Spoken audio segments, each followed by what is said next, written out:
Hi எல்லாரும் எப்படி இருக்கீங்க? எல்லாரும் ரொம்ப நல்லா இருப்பீங்க அப்படின்னு நினைக்கிறேன். மணி வந்து பார்த்தீங்கன்னா 3:15க்கு மேலே ஆகுது. இன்றைக்கி லஞ்சுக்கு ஜீரக சம்பா வச்சு சிம்பிளாக வெஜிடபிள் பிரியாணி தான் பண்ணியிருந்தேன்.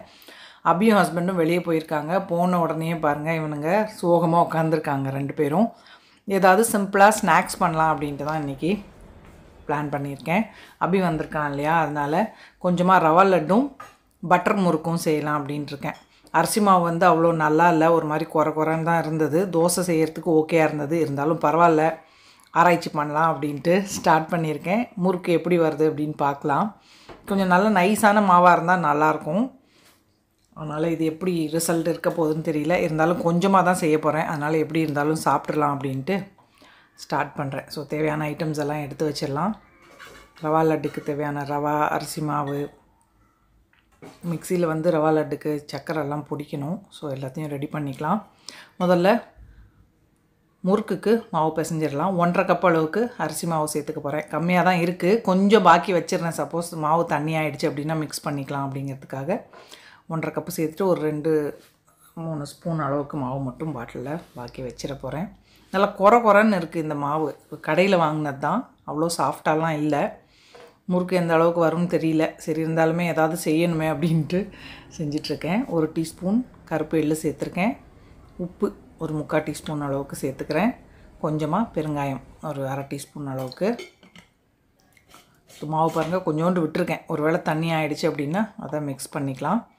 இப்போது பொட்டுக்கடலை வந்து முறுக்கு மாவுக்கு பொடிச்சிக்கணும். அதுக்கு 1.5 கப்புக்கு ஒரு 5 டேபிள் ஸ்பூன் அளவுக்கு பொட்டுக்கடலையை மிக்சியில் நல்லா பவுட்ரு பண்ணி அது கூட சேர்த்துக்கலாம்.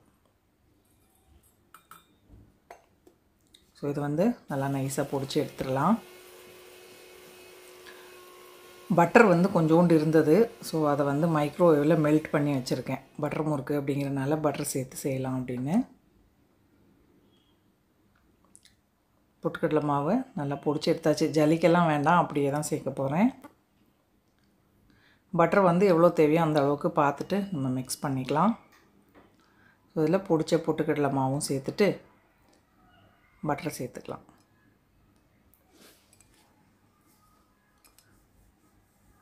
மூணு டீஸ்பூன் அளவுக்கு பட்டர் சேர்த்துக்கிறேன். கொஞ்சம் கொஞ்சமாக தண்ணி தெளிச்சிட்டு மாவு பிசைஞ்சிக்கணும். முதல்ல இதை வந்து கையாலேயே நல்லா பட்டர் உப்பு எல்லாம் மிக்ஸ் ஆகிற மாதிரி ட்ரையாக ஒரு தடவை நல்லா கையால் பிசைஞ்சு விட்டுட்டு அதுக்கப்புறமா தண்ணி தெளித்து முறுக்கு மாவு பதத்துக்கு மாவு பிசைஞ்சிக்கலாம். ஜஸ்ட்டு ஒரு நாளைக்கு இல்லை 2 நாளைக்கு வர அளவுக்கு தான் செய்கிறேன், ரொம்ப செய்யலை. ரொம்ப கட்டியாக இல்லாமல் இந்த மாதிரி பதத்துக்கு பிசைஞ்சு எடுத்துக்கலாம். உலக்கில் போடுறதுக்கு ஏற்ற மாதிரி ஷேப் பண்ணி வச்சுக்கிறேன். ஒரு 4 ஈடு தான் வரும் பாருங்க. இது வந்து இப்போ ஒரு ஈரத்துணி போட்டு மூடி வச்சிடலாம். ரவா லட்டுக்கு சர்க்கரை ஒரு 1/2 கப்பு மிக்சியில் நல்லா பவுடர் பண்ணி எடுத்துக்கலாம். பொட்டுக்கடலை பிடிச்சேன் இல்லையா, அதே ஜார் கழுவெல்லாம் இல்லை, அப்படியே பவுடர் பண்ணிக்கலாம். இதை வந்து ஒரு மிக்சிங் பிளேட்டுக்கு மாற்றிடுறேன் பிடிச்ச சர்க்கரையை. இவனுங்க என்ன பண்ணுறானுங்கன்னு வந்து பார்க்க வந்தேன். ஹஸ்பண்டும் அப்படியே வெளியே போயிருக்காங்க. டெட் அழுகுறான். வந்து கிச்சன்லேருந்து வந்து பார்த்தா சத்தத்தை நிறுத்தினான். ஏய், போகிற இடம்லாம் கூட்டிகிட்டு போவாங்களாடா? 1/2 கப்பு சர்க்கரை பிடிச்சிருக்கேன் இல்லையா, 1 கப்பு ரவை எடுத்துக்கலாம். இது வந்து பேனில் 1 டீஸ்பூன் அளவுக்கு நெய் சேர்த்துட்டு நல்லா வாசனை வர்ற அளவுக்கு ரவையை வறுத்து எடுத்துக்கலாம். கலரெல்லாம் சேஞ்ச் ஆக விட வேண்டாம், நல்ல ஒரு வாசனை வரும் பார்த்திங்களா. ரவை வறுபட்ட வாசனை வர்றப்போ ஆஃப் பண்ணிடணும். அதுக்கப்புறம் அதையுமே கூட மிக்சியில் பிடிச்சி எடுத்துக்கணும். ஸோ நெய் 1 டீஸ்பூன் சேர்த்துருந்தேன். கொஞ்சம் மீடியம் ஃப்ளேம்லேயே வச்சுட்டு நல்லா வாசனை வர்ற அளவுக்கு வறுத்து எடுத்துகிட்டு மிக்சியில் இதையுமே கூட பவுட்ரு பண்ணிக்கலாம். சில ரவை வந்து நல்லா நைஸாக கிடைக்கும் பாருங்கள், அது வந்து பவுட்ரு பண்ண வேண்டாம். இது உப்புமா ரவை கொஞ்சம் தடியாக தான் இருந்துச்சு, அதனால் பவுட்ரு பண்ணிக்க போகிறேன். ஸோ வறுத்துட்ருக்கப்பவே சைடில் பார்த்திங்கன்னா ஒரு 10 முந்திரி பருப்பு பொடியாக கட் பண்ணி எடுத்துக்க போகிறேன். அதே மாதிரி ஒரு 10 கிஸ்மிஸுமே கூட பொடியாக கட் பண்ணி எடுத்துக்கலாம். நட்ஸ் வந்து உங்களுக்கு என்ன தேவையோ அதை சேர்த்துக்கலாம். ஸோ நல்ல வாசனை வந்துருச்சு. ஆஃப் பண்ணிவிட்டு மிக்ஸி ஜாரில் சேர்த்துருக்கேன். தேங்காயுமே கூட கொஞ்சம் மிக்சியில் தான் துருவணும். ரவையை இப்போது நல்லா மிக்சியில் பிடிச்சிட்டு அந்த சர்க்கரை கூட சேர்த்துடலாம். தேங்காய் மேலே இருக்க ப்ரௌன் பார்ட்டெல்லாம் எடுத்துட்டேன். அதையுமே கூட கட் பண்ணி மிக்ஸி ஜாரில் சேர்த்துட்டு அதையும் நல்லா பல்ஸ் பண்ணி எடுத்துக்கணும். சர்க்கரையும் ரவையும் மிக்ஸ் பண்ணி விட்டுட்டேன். ஏன்னா ரவை கொஞ்சம் சூடாக இருந்தது, அதனால் சர்க்கரை மெல்ட் ஆகி கட்டி ஆகிடக்கூடாது இல்லையா, அதனால் நல்லா மிக்ஸ் பண்ணி விட்டுட்டேன். தேங்காயும் நல்லா கட் பண்ணி மிக்சியில் சேர்த்துட்டு அதையும் பாருங்கள் இந்த மாதிரி துருவி எடுத்துட்டேன். ஸோ லட்டு வெள்ளையாக இருக்கணும் அப்படிங்கிறனால அந்த ப்ரௌன் பார்ட்டை எடுத்துட்டேன். இப்போ கடாய் சூடு பண்ணிவிட்டு ஒரு டேபிள் ஸ்பூன் நெய் சேர்த்துருக்கேன். சேர்த்துட்டு நம்ம தேங்காய் துருவணும் இல்லையா, அதை வந்து நல்ல வாசனை வர்ற அளவுக்கு அதையுமே கூட வறுத்துக்கலாம். எதுவுமே கூட ரொம்ப கலரெல்லாம் சேஞ்ச் ஆக வேண்டாம். நல்ல தேங்காய் வாசனை வந்ததும் ஆஃப் பண்ணிவிட்டு இதையும் அந்த பிளேட்டில் சேர்த்துடலாம். பாருங்கள் கலரெல்லாம் சேஞ்ச் ஆகலை தேங்காய் சேர்த்து செய்கிறனால ரொம்ப நல்லா இருக்காது, சீக்கிரமாகவே சாப்பிட்றணும். ஸோ இதையுமே கூட நல்லா கலந்து விட்டுறலாம். இது கூட கொஞ்சமாக ஏலக்காய் தூள் சேர்த்துக்கிறேன்.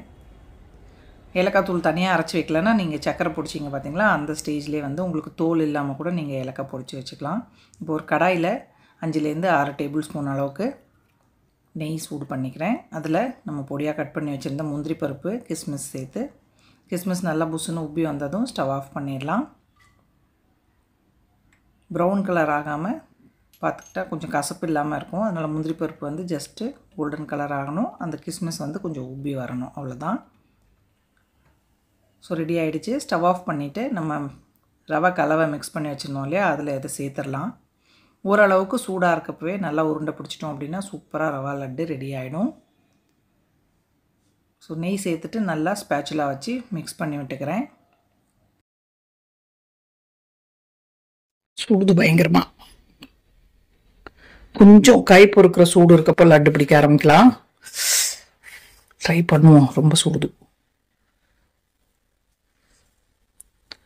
ஆறிடுச்சுன்னா பிடிக்க முடியாது, அதனால் கொஞ்சம் சூடாகவே பிடிச்சிட்டோம் அப்படின்னா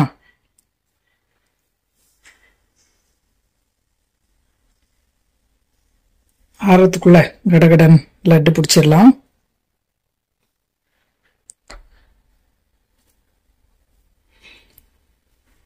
நெய் பத்தலை அப்படின்னா 1-2 ஸ்பூனு தண்ணி இல்லைன்னா பால். இது பார்த்தீங்கன்னா 2 நாள் வெளியே வச்சு சாப்பிடலாம். அதுக்கப்புறம்னா ஏன்னா நம்ம ஈரம் சேர்க்குறோம் பார்த்தீங்களா, தண்ணி பால் இல்லைன்னா தேங்காய் வர சேர்த்துருக்கோம், அதனால வெளியில் வச்சா ஒரு 2 நாளைக்கு தான் இருக்கும். அதுக்கப்புறம் நீங்கள் ஃப்ரிட்ஜில் ஸ்டோர் பண்ணிட்டு வச்சுக்கலாம், இல்லைன்னா பூசணம் பிடிச்சிரும். தேங்காய் சேர்க்காம அப்படின்னா நம்ம ஒரு வாரம் 10 நாள் கூட வச்சுக்கலாம். கொஞ்சமாக தான் செய்கிறோம், 2 நாளைக்கு மேலெல்லாம் இருக்காது. ஆக்சுவலாக அப்படி வந்திருக்கான் இல்லையா, அதான் சரி ஏதாவது ஸ்நாக்ஸ் பண்ணலாம் அப்படின்னு. ரொம்ப நாள் ஆச்சு, தீபாவளிக்கு கூட பண்ணலை நான். கடகடன்னு இந்த லட்டு பிடிச்சிடலாம். பிடிச்சிட்டு முறுக்கு செய்யணும். அதே கடாயிலே செஞ்சிடலாம் தான் எல்லா வேலையும் அந்த கடாயில் பண்ணியிருக்கேன்.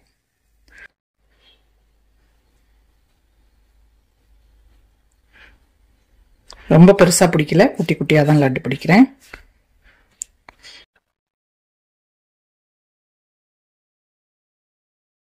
சப்போஸ் ஆறிடுச்சு அப்படின்னா மைக்ரோவேவில் லைட்டாக சூடு பண்ணோன்னா லட்டு பிடிக்கிறதுக்கு ஈஸியாக இருக்கும். அதனால தான் இந்த பவுலில் வச்சுருக்கேன்.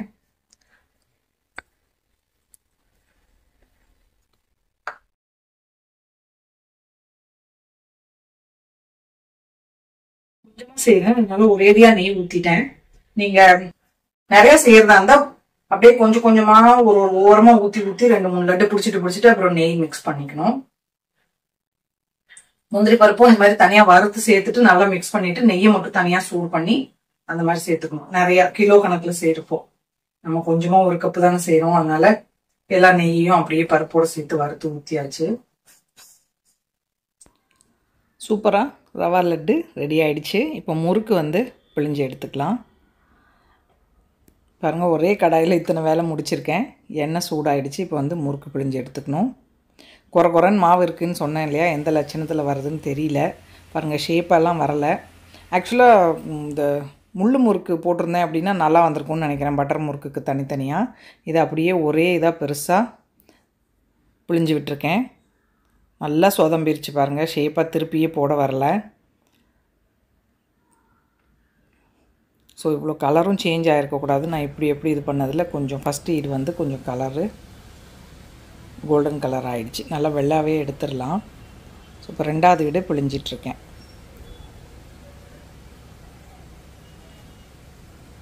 மீடியம் ஃப்ளேம்லேயே வச்சு வேக வச்சு எடுத்துடணும்.